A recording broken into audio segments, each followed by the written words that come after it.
வணக்கம் நண்பர்களே, எல்லோரும் எப்படி இருக்கீங்க? நல்லா இருக்கிறீங்கன்னு நினைக்கிறேன். அதாவது பார்த்திங்கன்னா, ஒரு வாரத்துக்கு முன்னாடி இன்றைக்கி இருந்த கிளைமேட்டுக்கும் அன்றைக்கி இருந்த கிளைமேட்டுக்கும் சுத்தமாக சம்மந்தமே இல்லை. ஏன்னு சொல்கிறேன்னு பார்த்திங்கன்னா, இதே இதில் வந்து ஒரு வாரத்துக்கு முன்னாடி பார்த்திங்கன்னா சரியான மழை. நல்ல காடு ஃபுல்லாக தண்ணி நிற்கிற அளவுக்கு மழை. அதே சமயத்தில் திருப்பி இதே வாரத்தில் பார்த்திங்கன்னா இருந்த மாதிரி நல்ல வெயில், காற்று பழையபடி ஆரம்பிச்சிருச்சு. இப்போ இதனால் என்ன பிரச்சனைன்னு பார்த்தீங்கன்னா, முருங்கை செடியில் வந்து நமக்கு நல்ல ஒரு வாரத்துக்கு வந்து தண்ணி ஃபுல்லாக நின்றுது. இப்போ திடீர்னு ஒரு வாரம் வந்து நமக்கு தண்ணி இல்லைங்கவும் இளஞ்செடினால் எல்லாம் வந்து செடி வந்து ஓரளவுக்கு பழுக்க ஆரம்பிக்குது. அதே மாதிரி பார்த்திங்கன்னா எக்ஸஸ் வாட்ரு வந்துட்டு திருப்பி உடனே வாட்ரு வந்து கட் ஆகவும் நம்மளுக்கு வேர்ப்புழுவும் விழுக ஆரம்பிக்குது. ஸோ இன்றைக்கி நம்ம என்ன பார்க்க போகிறோம்னு பார்த்தீங்கன்னா, இந்த வேர்ப்புழு விழுந்துச்சுன்னா இதுக்கான ட்ரீட்மெண்ட் என்ன, இதுக்கு வந்து என்னென்ன மருந்து கொடுக்கறது, என்ன அளவில் கொடுக்கறது, இதெல்லாம் பற்றி இன்றைக்கி வீடியோவில் பார்க்கலாம். இன்றைக்கி வீடியோத்துக்கு பிடிச்சதுன்னா லைக் பண்ணுங்கள், ஷேர் பண்ணுங்கள், கமெண்ட் பண்ணுங்கள். புதுசாக வரவங்க சப்ஸ்கிரைப் பண்ணிக்கோங்க. வாங்க வீடியோக்குள்ளே போகலாம்.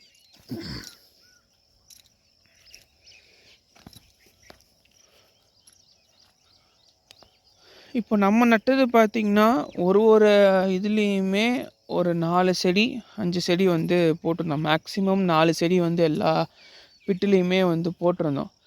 இப்போ என்ன ப்ராப்ளம் ஆகுதுன்னு பார்த்திங்கன்னா, நமக்கு வந்து ஒரு சில இடத்துல வந்து 2-3 செடி மொத்தமாக காய்ஞ்சி போயிடுது. ஒரு சில இடத்துல வந்து 2 செடி இருக்குது, ஒரு செடி காயுது.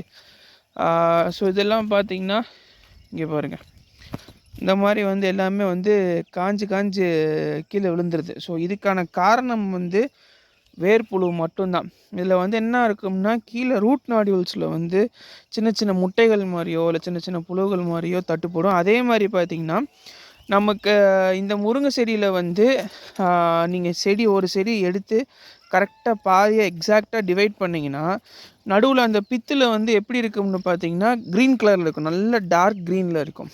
அதே டார்க் க்ரீன் வந்து கீழே நம்மளுக்கு ரூட்டு வரைக்கும் வந்ததுன்னா செடி வந்து ஹெல்த்தியாக இருக்குன்னு அர்த்தம். ஸோ இந்த மாதிரி ஒரு செடி எடுத்து நீங்கள் கீழே ரூட்லேயும் அறுத்து பார்த்தீங்கன்னா, வேர்லேயும் வந்து அறுத்து பார்த்துட்டு தண்டுலையும் அறுத்து பார்த்தீங்கன்னா, அதே பச்சை தண்டில் இருக்க பச்சை வந்து கீழே வேர் வரைக்கும் இருந்ததுன்னா அது வந்து பார்த்திங்கன்னா டிஸ்ஃபைன், செடி வந்து எந்த பிரச்சனையும் இல்லாமல் நீட்டாக சூப்பராக வருதுன்னு அர்த்தம். இப்போ அதே மாதிரி இந்த தண்டில் இங்கே சென்டரில் அறுக்கிறீங்கன்னு வச்சுக்கோங்க.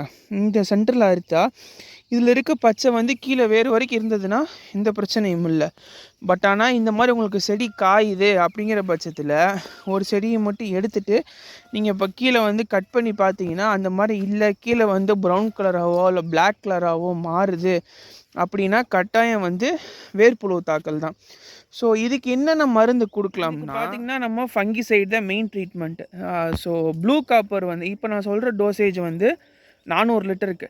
ஸோ இது எப்படி கலக்கிறதுன்னு பார்த்தீங்கன்னா, ப்ளூ காப்பர் வந்து 1/2 கிலோ 500 கிராமு, க்ளோரி வந்து 500 மில்லி 1/2 லிட்டரு. இது கூட பார்த்திங்கன்னா நம்மளுக்கு இன்னொரு மெடிசன், அதாவது மைக்ரோ நியூட்ரியன்ஸு, அது வந்து 1/2 கிலோ. ஸோ இதோட டோசேஜ் பார்த்திங்கன்னா இப்போ 2 பேரல் எடுத்துக்கோங்க, அதாவது 2 200 லிட்டர் பேரல்.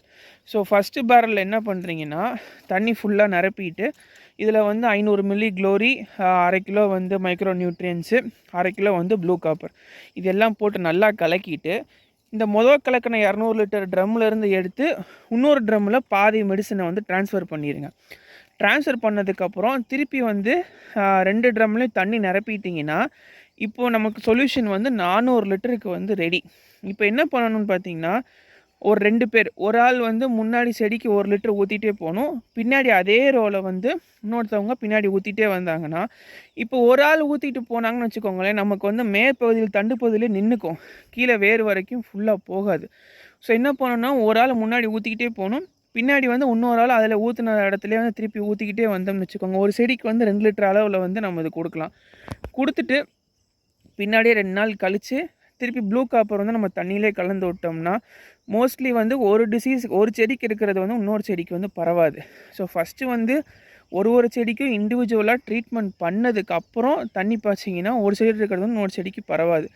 ஸோ இதுதான் வந்து இன்றைக்கி நம்ம ப்ராசஸ் பண்ண போகிறோம். இன்றைக்கி ப்ராசஸ் எல்லாம் பண்ணிவிட்டு நம்மளுக்கு ரிசல்ட் வந்து தெரியறதுக்கு எப்படியும் பார்த்திங்கன்னா மேக்ஸிமம் ஒரு வாரம் ஆயிரும்.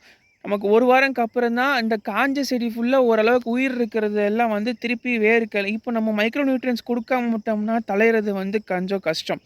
ஸோ, அதனால இப்ப என்னன்னு பார்த்தீங்கன்னா, செடிக்கு வந்து நம்ம குளுக்கோஸ் குடுக்குற மாரி, அதாவது ட்ரீட்மெண்ட் பண்ணிட்டு, பின்னாடியே வந்து நம்மளுக்கு அந்த புண்ணெல்லாம் ஆறுறதுக்கு மெடிசின் குடுத்ததுக்கப்புறம், ஒரு மைக்ரோ நியூட்ரியன்ஸும் குடுத்துட்டோம்னா, செடி வந்து ஓரளவுக்கு உயிர் புடிச்சு வச்சிருக்கிற செடி ஃபுல்லா திருப்பி தழைஞ்சு வந்துரும். மோஸ்ட்லி வந்து இந்த மாரி பார்த்தீங்கன்னா, நெறைய 2 பேரல்ல வந்து ஈக்குவலா வந்து மருந்து கலக்கியாச்சு. இதில வந்து 200 லிட்டர், அதில 200 லிட்டர். மொத்தமா வந்து மருந்து இப்ப கலக்கியாச்சு. ஊத்திக்கிட்டு இருக்காங்க. எப்படிங்கிறது வந்து காமிக்கிறேன் பாருங்க.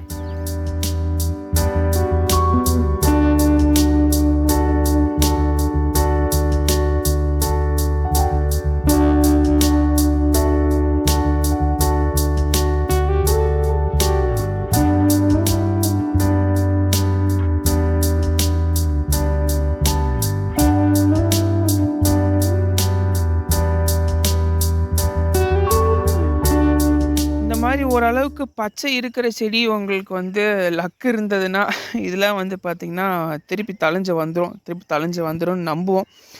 ஆ மோஸ்ட்லி இந்த ட்ரீட்மெண்ட் தான். இத தவிர வேற எந்த ட்ரீட்மெண்ட்டும் இந்த வேர்ப்புழுவுக்கு வந்து கிடையாது.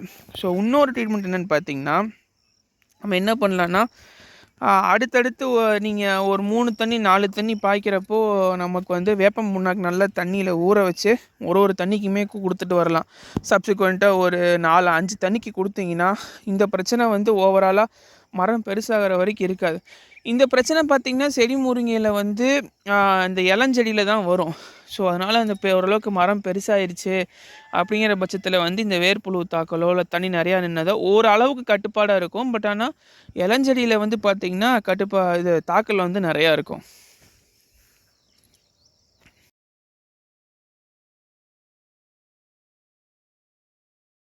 இன்னைக்கு வீடியோ வந்து எல்லாத்துக்கும் இன்ஃபர்மேட்டிவா அமைஞ்சிருக்கும்னு நெனைக்கிறேன். இன்னைக்கு வீடியோ எல்லாத்துக்கும் புடிச்சிருந்ததுன்னா லைக் பண்ணுங்க, ஷேர் பண்ணுங்க, கமெண்ட் பண்ணுங்க.